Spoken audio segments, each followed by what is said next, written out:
May I suggest something? Do you even work here? I'm the owner. I met someone, se llama Hank. It is an amazing film, so funny. It's written by Randy Mayhem Singer, who wrote Mrs. Doubtfire, so amazing writer, and Gary Marks. And it's just a movie about this guy that he's a perfect guy. So Sandra Echeverria's character, Jess, starts to date him, and he's just perfect and amazing and the perfect guy. And oh my God, he's so mellow.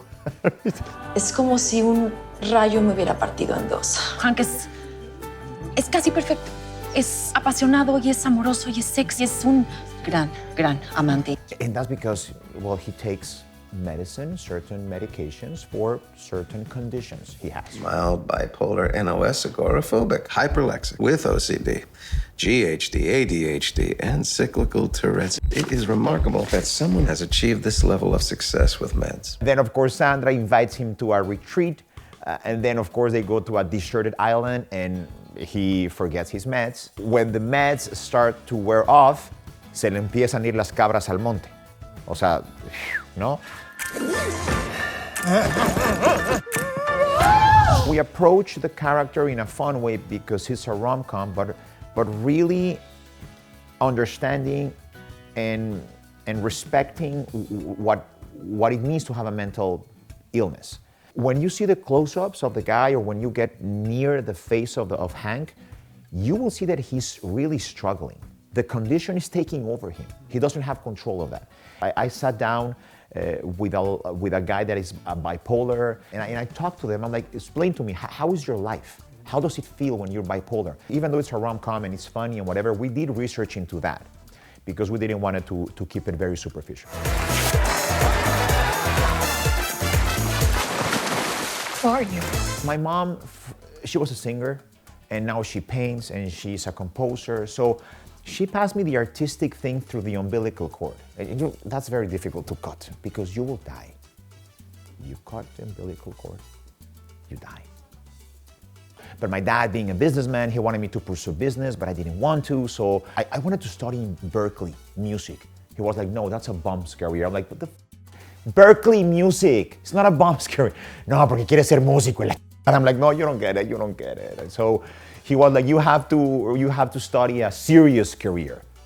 Universidad Anáhuac, Administración de Empresas. I was there, but I was working a lot. I was working at the same time that I was studying. I was doing radio, television, so I honestly didn't have time to go to the university. So I just stopped going.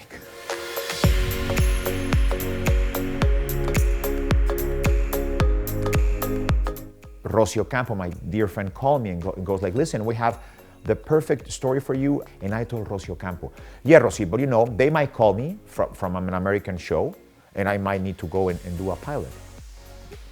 Pura, o sea, it was bull. I had nothing, but you plant these seeds into the universe, and the universe it listens, like really. So I had nothing, no offer whatsoever, but I'm like, hey, I might have to go to, and boom, I have a direct offer from Jane the Virgin.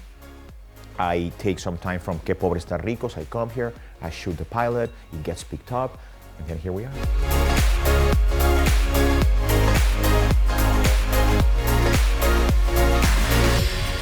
In a mainstream channel, to be talking in English and Spanish with subtitles was like, whoa, that's edgy. And you have to give it to Mark Pedowitz, the president of the network, and Jenny Ehrman, of course, and Ben Silverman. Then they were like, let's do it. Let's see what happens. And we're doing that on Broke, actually, on CBS. That's going to be even breaking the mold even more, you know, así como CBS, the #1 network in the world. So breaking the mold there is going to be very important. And my character with EC Diaz's character, we sometimes speak in Spanish with subtitles. For Latinxes such as ourselves, that's how we live. We speak in English, and then we go with our grandma or with our parents and we speak in Spanish. And that's exactly what Pantaleon's movies are doing. It's normal life. When you have a friend that only speaks English, you turn to him or her and you talk in English. And then you turn to your Latinos and you hablas en español. Y vas de inglés al español, back and forth. And it was amazing. It's exactly what you guys are doing. I was just very lucky. Also, a friend of mine told me, well, yeah, you were lucky, but also you've been working 25, 27 years nonstop.